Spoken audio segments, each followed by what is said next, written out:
Hey everyone, welcome in a new episode of Steven's Week, the weekly update on marketing, technology and customer experience. Welcome back in the show.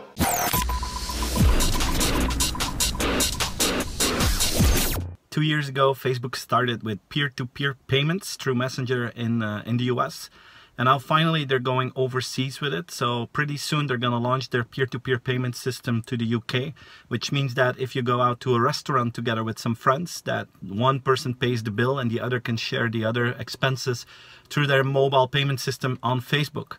And this is a new step forward, and Facebook is moving more and more towards what we know as the WeChat model of China, where WeChat is available for almost everything in your day-to-day life. WeChat is the operating system of China, and every payment that you can possibly think of can be done through WeChat. Facebook is slowly moving into this direction, and probably the payment option that they're offering now in the UK is a big step forward in this. There was a very interesting article from Facebook this week, and they are trying to stop people that want to share nude pictures from ex-girlfriends or ex-boyfriends. And they have figured out a way how to solve that, and the solution is quite strange. Facebook is asking you to send them the naked pictures of yourself through Messenger, and they will take some sort of a fingerprint of that picture so that it becomes impossible for others to share that picture on Facebook. And they promise that they won't save the pictures. So this is an interesting question. This is going to be in question about trust. Who are you going to trust more, Facebook as a platform or your ex-girlfriend or ex-boyfriend? I'm really curious to see how this will go. This is an experiment of Facebook in Australia right now, and they're moving to Britain really soon. There was news from Amazon this week. Amazon Prime is finally coming to Belgium and Holland. This is local news, but it's important news for the two countries that I spend a lot of my time in. Because we didn't have Prime yet, and it's an early version of Prime. It's going to cost less than $4 or €4 a month because the offering isn't as big as in other countries yet.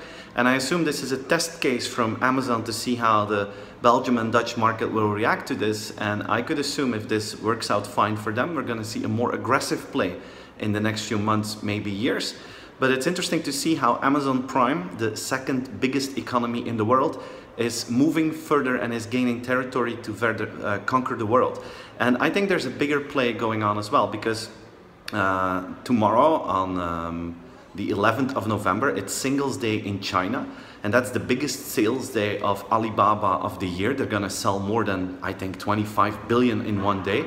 But they're also advertising now on TV in Holland and motivating people to buy stuff on Singles Day from AliExpress. So this is interesting to see how Chinese companies, big e-commerce companies, are now advertising on TV in Holland for one of their big days. So I can assume that there's this big confrontation happening between Amazon and Alibaba to conquer some of the markets in Europe that are still unconquered for those big platforms. A little bit of a paradox about the iPhone X. It was launched and released recently, and the innovators and the new buyers, and that are a lot of them, are really excited about the new opening of the iPhone, where they scan your face and your face data is actually giving you access to your phone. But other customers are more and more concerned about their privacy, especially since Apple is releasing that data to third-party developers so that they can play with that.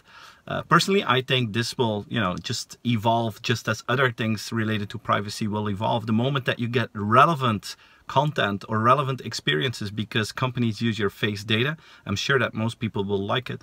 I saw an example this week of Warby Parker that is actually using that data to help people choose a set of glasses. And this is only the beginning. Face data is going to be an important part of our existing data, and it's going to offer a lot of services. But on the other hand, of course, it is a new step forward into the privacy world, as some AIs can predict what your sexual preference is. They can predict if you have the potential to become a criminal and stuff like that. So you can imagine that for some people in some countries, this is really scary stuff. And then I can really understand that some people are concerned about their privacy.